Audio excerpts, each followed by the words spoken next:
ഞാൻ doctor അസ്ലക്ക്, എജുപോർട്ടിലെ biology ഫാക്കൽറ്റിയാണ്.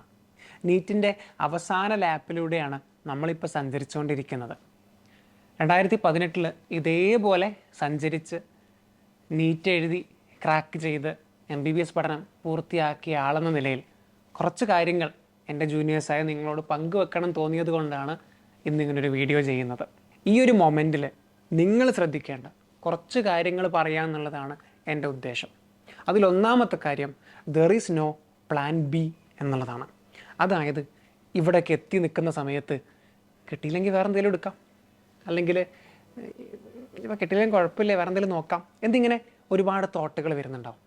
No, ഈ ഒരു മൊമെൻറ്റിലാണ് ഇത് കിട്ടിയേ മതിയാകൂ എന്നൊരു തോന്നൽ നിങ്ങൾക്ക് ഉണ്ടാകേണ്ടത്.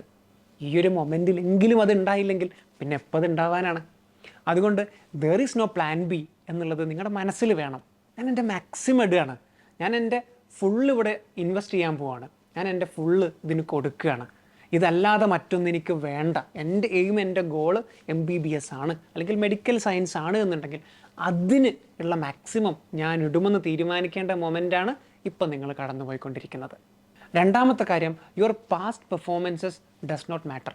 അതായത് ഇതുവരെ നിങ്ങൾ ചിലപ്പോൾ ഒരു കോച്ചിങ് സെൻറ്ററിൽ നിങ്ങൾ ഒരുപാട് കാലമായി പഠിക്കുന്നു, നിങ്ങൾ എക്സാം അറ്റൻഡ് ചെയ്യുന്നു, റാങ്ക് ഇമ്പ്രൂവ് ആവുന്നില്ല, അങ്ങനെ കുറേ കാര്യങ്ങൾ നടന്നുകൊണ്ടിരിക്കുകയാണ്. ആ പാസ്റ്റ് പെർഫോമൻസ് എല്ലാം മാറ്റിമറിക്കുന്ന ഏറ്റവും ക്രൂഷ്യൽ മൊമെൻറ്റ്സിലാണ് നിങ്ങളിപ്പോൾ കടന്നു പോകുന്നത്. പ്രിപ്പറേഷൻ്റെ ഇനീഷ്യൽ ഫേസിൽ വളരെ സ്കോർ കുറഞ്ഞിരുന്ന ഒരുപാട് പേര് ഈ ഫൈനൽ റൗണ്ട്സിൽ നല്ല സ്കോറിലേക്ക് ഇമ്പ്രൂവ് ചെയ്ത് വരുന്നത് നേരിട്ട് കണ്ടതുകൊണ്ട് പറയുകയാണ്, this is not the time to give up. നിങ്ങളുടെ പാസ്റ്റ് പെർഫോമൻസ് ഒന്നുമല്ല ഇവിടെ ഇനി വിഷയമാകാൻ പോകുന്നത്. നിങ്ങൾ ഇനി എന്ത് ചെയ്യുന്നു, ഇനിയുള്ള ദിവസങ്ങൾ നിങ്ങൾ എങ്ങനെ സ്പെൻഡ് ചെയ്യുന്നു എന്നുള്ളതാണ്. മൂന്നാമതായിട്ട് എനിക്ക് പറയാനുള്ളത്, do more questions than reading. ഒരുപാട് തവണ വായിച്ച ചാപ്റ്ററുകൾ വീണ്ടും വീണ്ടും റീഡ് ചെയ്യുന്നത് കൊണ്ട് പ്രത്യേകിച്ച് ഗുണമൊന്നും ഉണ്ടാകാൻ പോകുന്നില്ല. അവിടെ നമുക്ക് വേണ്ടത് ഒരു അപ്പർ ഹാൻഡ് ആണെങ്കിൽ നമുക്ക് കുറച്ചുകൂടി കൂടുതൽ ചോദ്യങ്ങളുമായുള്ള ബന്ധമാണ് വേണ്ടത്. അതുകൊണ്ട് ഓൾറെഡി നിങ്ങളുടെ റിവിഷൻ കഴിഞ്ഞ ചാപ്റ്റേഴ്സിൽ ഇനി റിവിഷന് പോകുന്നുണ്ടെങ്കിൽ to more questions then simply reading. നാലാമത്തെ കാര്യം, നീറ്റിൻ്റെ മോഡൽ പേപ്പേഴ്സിൽ കുറച്ചുകൂടി കൂടുതൽ ഇനി ശ്രദ്ധ ചെലുത്തണം. കാരണം ഇൻഡിവിജ്വൽ ചാപ്റ്റേഴ്സിൽ നിന്ന് മാറി ആസ് എ ഹോൾ എക്സാമിനെ അപ്രോച്ച് ചെയ്യാൻ ഏറ്റവും നല്ലത് നീറ്റിൻ്റെ മോഡൽ ക്വസ്റ്റ്യൻ പേപ്പേഴ്സാണ്. അതായത് അത്രയും ചോദ്യങ്ങൾ അത്രയും സമയത്തിനുള്ളിൽ ചെയ്തു തീർക്കുമ്പോൾ, അത്രയും പാഠഭാഗങ്ങളിലെ ഇൻഫർമേഷൻസ് നിങ്ങളുടെ ബ്രെയിൻ പ്രോസസ്സ് ചെയ്യുമ്പോൾ അതാണ് നിങ്ങൾക്ക് ഒരു റിയൽ എക്സാം ലൈക്ക് സിറ്റുവേഷൻ തരുന്നത്. അതാണ് നിങ്ങൾക്ക് ക്വസ്റ്റ്യൻ സോൾവിങ് സ്കില്ല് ഡെവലപ്പ് ചെയ്യുന്നത്. അതാണ് നിങ്ങൾക്ക് ടൈം മാനേജ്മെൻറ്റ് സ്കില്ല് നൽകാൻ പോകുന്നത്. അതെല്ലാം വളരെ വാല്യുബിൾ അസറ്റാണ്.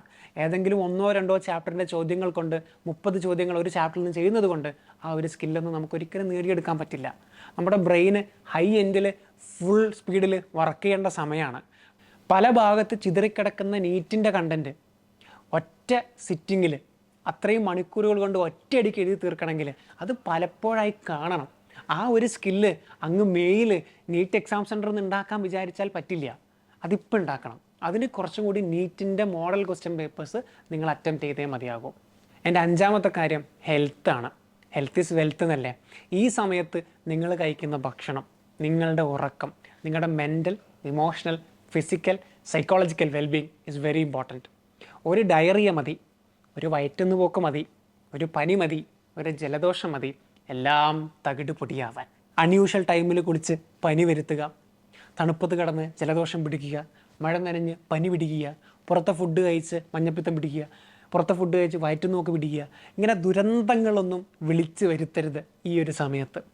ഒന്ന് പ്രോപ്പറായിട്ട് നിങ്ങളുടെ സ്ലീപ്പ് ഷെഡ്യൂൾ എന്താണെന്ന് എനിക്കറിയില്ല, നിങ്ങൾക്കറിയാം. നിങ്ങൾ നോർമലി കഴിക്കുന്ന ഫുഡ് എന്താണോ അത് കഴിക്കുക. സേഫായ സ്ഥലത്ത് നിന്ന് ഫുഡ് കഴിക്കുക. പുതിയ ഡയറ്റൊന്നും തുടങ്ങാനല്ല ഞാൻ പറഞ്ഞത്, സ്ഥിരമായിട്ട് കഴിക്കുന്ന സ്ഥലത്ത് നിന്ന് കഴിക്കാം. നീറ്റ് അടുപ്പിച്ച് പുതിയ ഫുഡും പുതിയ റെസ്റ്റോറൻറ്റൊന്നും തൽക്കാലത്തേക്ക് ട്രൈ ചെയ്യാതിരിക്കുക. ഒരു ഡയറി വന്നാൽ തന്നെ നമ്മുടെ കാര്യം അത്യാവശ്യം തീരുമാനമാകും. And last and most importantly and the final point, compare ചെയ്യാതിരിക്കുക. മടുത്തില്ലേ, ഒരുപാടായില്ലേ നമ്മൾ കമ്പയർ ചെയ്യുന്നു, ആരെയൊക്കെയോ ആയിട്ട് നമ്മളിപ്പോഴും കമ്പയർ ചെയ്യുന്നുണ്ട്. അത് നിർത്തുക. ഇന്നലെ നിങ്ങൾ എത്ര പഠിച്ചിരുന്നു, ഇന്നലെ നിങ്ങൾ എന്തൊക്കെ ചെയ്തിരുന്നു, ഇന്നലത്തെ നിങ്ങളുടെ സ്കോർ എന്തായിരുന്നു, കഴിഞ്ഞ പാസ്റ്റ് എക്സാമിൽ നിങ്ങൾക്ക് ഇമ്പ്രൂവ്മെൻ്റ് ഉണ്ടോ എന്നുള്ളത് മാത്രം ചിന്തിക്കുക. അതിനുള്ള സമയമാണത്. നിങ്ങളെക്കുറിച്ച് മാത്രമേ ഇനി ചിന്തിക്കാൻ പാടുള്ളൂ. ബാക്കിയുള്ളവരുടെ സ്കോർ എന്താണ്, ബാക്കിയുള്ളവർക്ക് എത്ര ശരിയുണ്ട്, അത് നോക്കേണ്ട സമയമല്ല. പണ്ടും അതായിരുന്നില്ല, ഇനിയും അതല്ല, ഇനി അങ്ങോട്ടും അതല്ല എന്നുള്ളതാണ്. നമ്മൾ നമ്മുടെ കാര്യം മാത്രം നോക്കുക എന്നുള്ളതാണ്. എന്തിൻ്റെ ആസ്പെക്റ്റിൽ? ഒരു കോമ്പറ്റേറ്റീവ് എക്സാമിന് നിങ്ങൾ നോക്കേണ്ടത് നിങ്ങളുടെ പെർഫോമൻസിലേക്കാണ്. കമ്പാരിസൺ ഒരു ഗുണവും നിങ്ങൾക്ക് ചെയ്യില്ല മക്കളെ. അതിനുള്ള സമയമല്ല ഇത്. ഗിവ് അപ്പ് ചെയ്യാത്തത് കൊണ്ട് മാത്രമാണ് ഞാൻ നിങ്ങളുടെ മുമ്പിൽ ഒരു MBBS ഡോക്ടർ എന്ന് പറഞ്ഞ് നിൽക്കുന്നത്. അതുകൊണ്ട് എനിക്ക് നിങ്ങളോട് പറയാനുള്ളത്, ഈ മൊമെൻറ്റിൽ ഗിവ് അപ്പ് ചെയ്യാതിരിക്കുക. This is not the time to give up. This is the time for the final push. ആ പുഷ് കൊടുക്കുക and make it the best. I wish you all the best. And ഈ video നിങ്ങൾക്ക് കണ്ടിട്ട് value ഉണ്ടായി തോന്നുകയാണെങ്കിൽ do consider sharing this with your ഫ്രണ്ട്സിന് അയച്ചു കൊടുക്കുക. അവിടെ ഒന്ന് കണ്ടു നോക്കുമെന്ന് പറയാം. ഈ വീഡിയോ ഇത്രയും നേരം കണ്ടവരാണെങ്കിൽ താഴെ കമൻറ്റിൽ ഐ വോണ്ട് ഗിവ് അപ്പ് എന്നൊന്ന് കമൻറ്റ് ചെയ്യണം. ഇനി ഗിവ് അപ്പ് ചെയ്യാനുള്ള സമയമല്ല, മാക്സിമം കൊടുക്കണം. I wish you all the best.